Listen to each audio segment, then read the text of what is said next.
This video was filmed in the center of St. Petersburg at the end of May. The Mobile Army Combine invites everyone to sign a contract with the Russian armed forces. The creation of regional volunteer battalions, along with active recruitment into private military companies, is one of the two main forms of covert mobilization of the Russian population, and now it is actively advertised. Here's what was on the air of Sunday prime time on Dmitry Kiselov's show.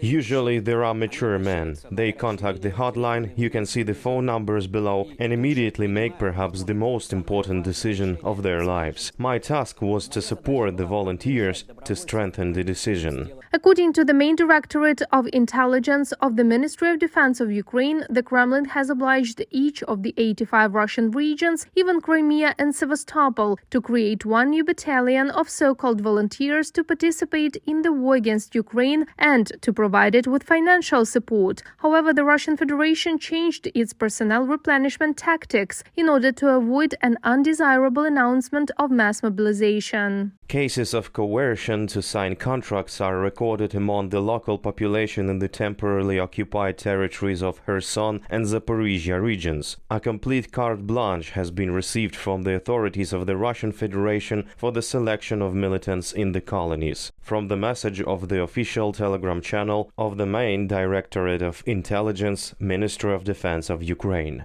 Not all regions are ready to create such battalions at the expense of the local population. The units registered in the so-called prestigious regions recruit residents from poor areas or national outskirts. Those who do not want to go to war do everything possible not to get a summons. Some even decide to immigrate.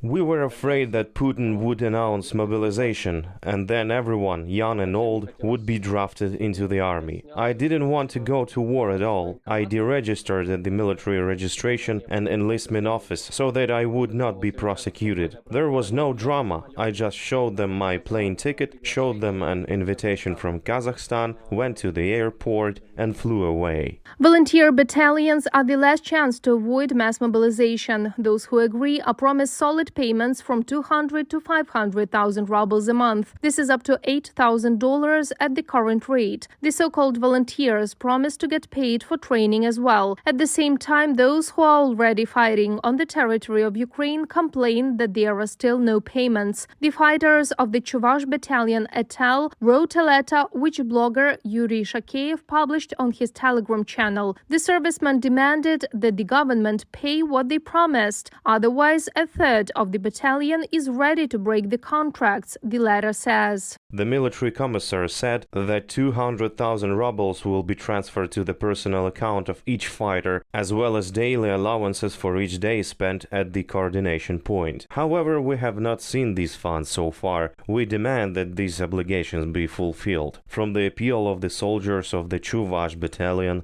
Etel. There have already been cases when the military from the most remote corners of the Russian Federation admitted that their battalion was thrown to Ukraine for slaughter. When people began to resent, they were deprived of all allowances. After arriving on the territory of the so-called Luhansk People's Republic, the local authorities used personnel improperly. They sent them to the front line without proper training. At the moment, we are back in Russia. There is no help from the leadership. People live in distant regions, including most remote areas like the Far East and the Arkhangelsk region. The fighters of the volunteer battalions, which are now being formed in Russia, will be used where high-quality military training is not needed. According to the military expert, they will most likely be assigned to the infantry and will be used to detect enemy positions, more precisely as cannon fodder. This army will be defeated, completely defeated. Yes, Ukraine will spend part of its resources on this. Yes, it will be difficult for Ukraine, but this army which Putin is now gathering has no chances to survive. When there are losses, serious losses, then they will announce a more open mobilization. Now they are doing covert mobilization. They gave the command to create such battalions to do it quietly, to draw Russia into the war. They're preparing people that they will fight, and this is the first stage of covert mobilization. The more the economic crisis in Russia worsens due to sanctions, the more Russians will be ready to join volunteer battalions for much smaller amounts of money, and often these can be representatives of small national groups.